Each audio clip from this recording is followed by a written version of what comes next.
Let me ask you something most people are never told during pregnancy. What if I told you that right now, your stress, your silent worries, your midnight overthinking are not staying inside your mind? They may already be influencing your unborn baby. I'm not here to alarm you. I'm here as a doctor to explain something most people only understand too late. Because from the very earliest stages of pregnancy, your baby isn't just growing in your body. They are developing inside your biological environment. And your stress? It doesn't stay emotional. It becomes chemical signals your body releases every single day. Now stay with me, because in the next few seconds, I'm going to show you something most patients have never been clearly told. What stress actually does inside the womb, how your body communicates it without you realizing, and what simple steps can protect both you and your baby starting today. But before that, understand this, you are not doing anything wrong. You are simply about to become aware of something powerful. Stay with me. This is important for your baby's development. Don't scroll away. This is where it starts to make sense. What I'm about to explain is something most mothers only learn later. This one insight alone can change how you approach pregnancy. As a doctor, there is something I've observed consistently across patients from all backgrounds, ages, and stages of pregnancy. Stress is almost always underestimated. Most pregnant women describe it the same way. I'm just a little worried. It's nothing serious. It's normal during pregnancy. And in many cases, that assumption feels reasonable. But here is what most people don't realize. Your body does not categorize stress as small or large. It responds in one unified language, biology. Every time you experience ongoing worry, emotional tension, or mental overload, your nervous system sends signals that trigger the release of stress hormones, especially cortisol. And cortisol is not just an emotion marker. It is a biochemical signal that can circulate throughout the body and influence the internal environment where your baby is developing. Now listen carefully. This is the part most people miss. This is not about fear. This is about understanding how the body communicates under pressure. Because once you understand that connection, you can make informed choices instead of emotional assumptions. And that awareness alone can change how you approach pregnancy moving forward. This is where most people get it wrong without realizing it.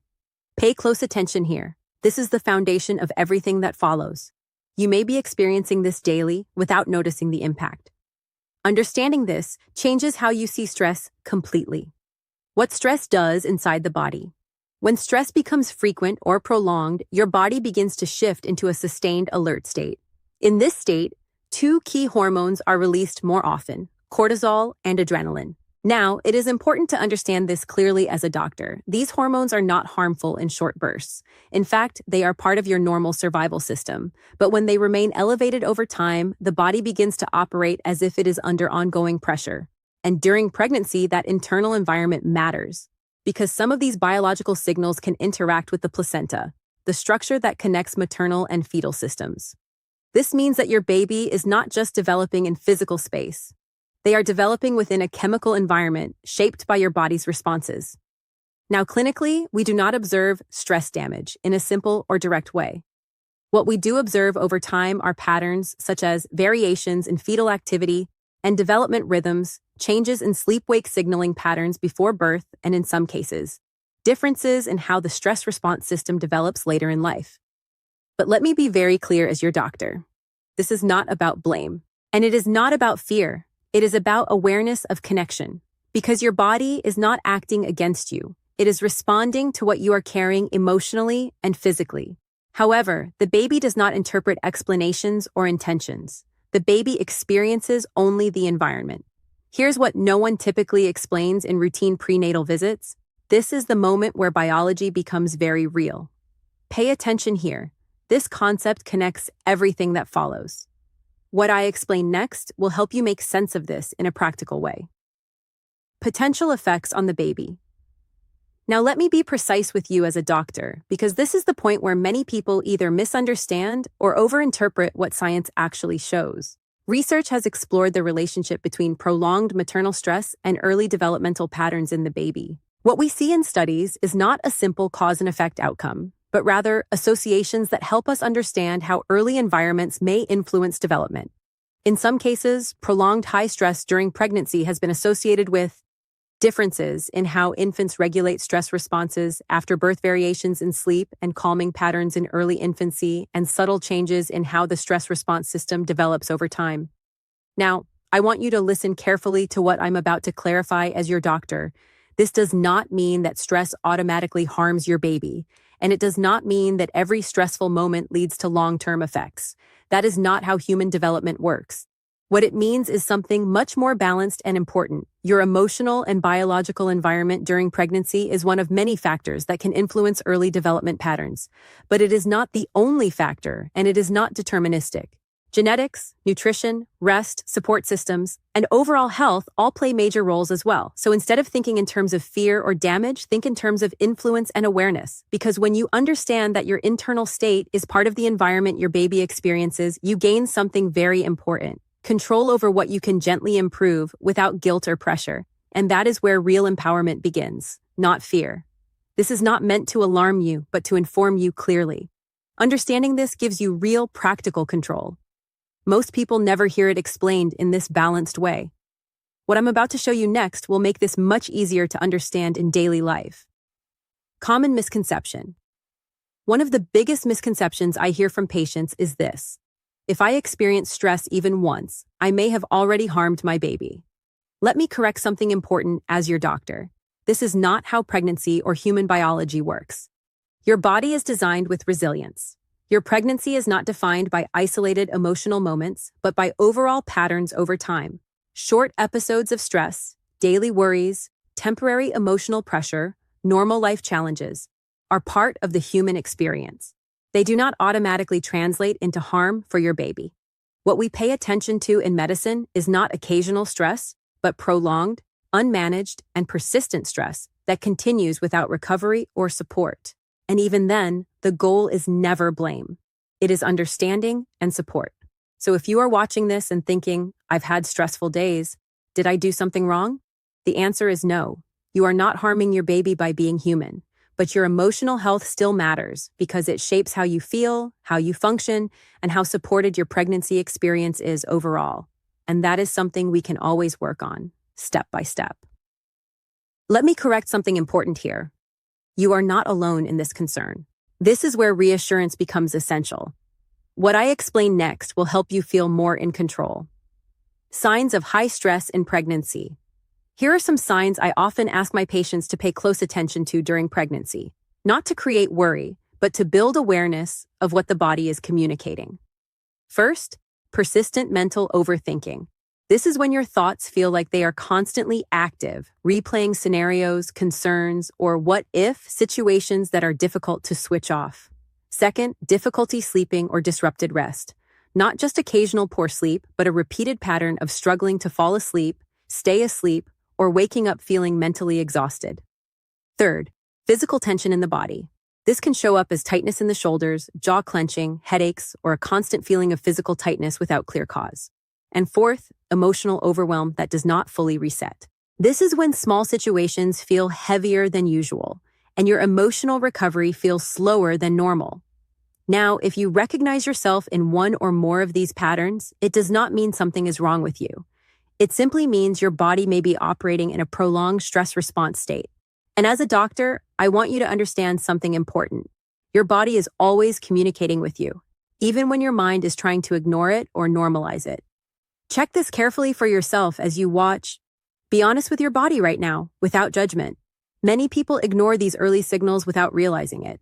What I explain next will show you what to do about it. What doctors actually observe. In clinical practice, as doctors, we don't only listen to how patients feel, we also observe measurable biological patterns over time.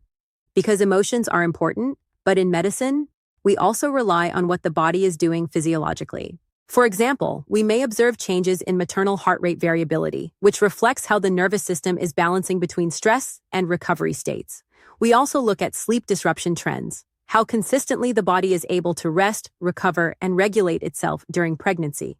And we pay attention to hormonal fluctuations, especially those related to stress regulation systems in the body. Now, when we study these patterns over time, we may correlate them with aspects of fetal development, not in a direct or simplistic way, but as part of a broader understanding of how maternal well-being interacts with pregnancy outcomes. Again, I want to be very clear. This is not about blame. It is not about guilt. And it is not about making pregnancy feel like a test you can fail. It is about understanding that emotional health and physical health are connected systems, not separate ones. And when you understand that connection, you can support both in a more informed and intentional way. This is what we observe in real clinical settings. Not theory, real physiological patterns over time. This perspective may genuinely change how you interpret stress. What comes next is where it becomes practical for you. Safe ways to reduce stress. Now here is the most important part of this entire discussion. As a doctor, I don't just identify concerns. I also focus on practical solutions that support both maternal and fetal well-being. Because awareness without action can feel overwhelming, but awareness with guidance becomes empowering. So let's talk about safe, realistic ways to help reduce stress during pregnancy. One of the most effective tools is slow, controlled breathing. When you intentionally slow your breathing, you help activate the parasympathetic nervous system, the part of your body responsible for rest, recovery, and calm regulation. Another simple but powerful approach is gentle walking. Not intense exercise, but steady movement that helps your body release built-up tension and supports emotional balance. Equally important is communication. Talking openly about fears, worries, or emotional pressure, rather than holding them inside, can significantly reduce internal stress load. Your body processes emotional pressure differently when it is expressed instead of suppressed. And finally, limiting information overload.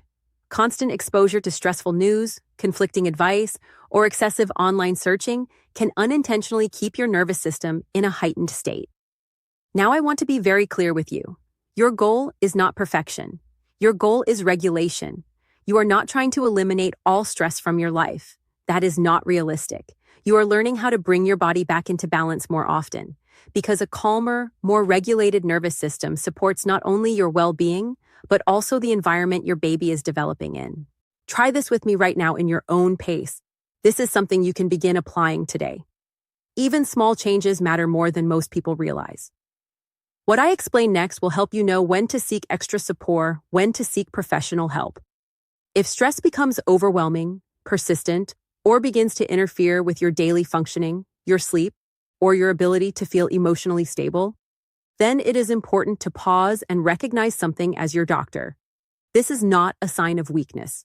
In fact, seeking help at this stage is a form of protection for both you and your baby. Because in medicine, we don't only treat physical symptoms. We support the whole system, emotional, hormonal, and physical well-being together. When needed, healthcare providers may recommend additional support such as counseling or psychological guidance, where you can safely express what you are experiencing and learn coping strategies. In some cases, structured stress management programs may be suggested, designed specifically to help regulate emotional load during pregnancy. And if necessary, closer monitoring may be provided, not because something is wrong, but because support and observation can provide reassurance and stability. I want you to understand this clearly. Support is not a last resort. It is part of care. You do not have to wait until things feel unmanageable before you are allowed to ask for help. In fact, the earlier support is accessed, the more effective it tends to be. And as a doctor, I want you to remember this. Taking care of your emotional health is also taking care of your pregnancy. This is where support becomes genuinely important. Do not ignore this sign if you are experiencing it. Your health and stability are the priority here. What I share next will bring everything together for you. Let me end with this as your doctor. Your baby is not only growing in your body, they are also developing within your emotional environment, shaped by the calm, the stress, the support, and the recovery your body experiences throughout pregnancy. But here is something many people forget when they hear information like this. You are not expected to be perfect. You are expected to be supported. Pregnancy is not a test of emotional perfection. It is a journey that requires understanding, care, and the right kind of support around you. If you take only one message from everything we discussed today, let it be this. Awareness reduces fear. Understanding creates control. Because when you understand what your body is experiencing, you stop guessing, and you start responding in healthier, more informed ways. Now I want to pause and ask you something important as your doctor. Did any part of this explanation make you rethink how stress can affect pregnancy, even in small or subtle ways? And more importantly, which part of this video felt the clearest, the most helpful, or the most relevant to what you needed to hear today? your response matters, because feedback helps improve how this information is communicated to others who may need it just as much as you do. And if there is one thing I want you to remember after this video ends, it is this: you are not alone in this experience, and support is always part of care. Tell me which part stood out the most for you. Which message should be explained in more depth next time? Your feedback helps make this information clearer for other mothers too. What would you want to hear more about in a follow-up video?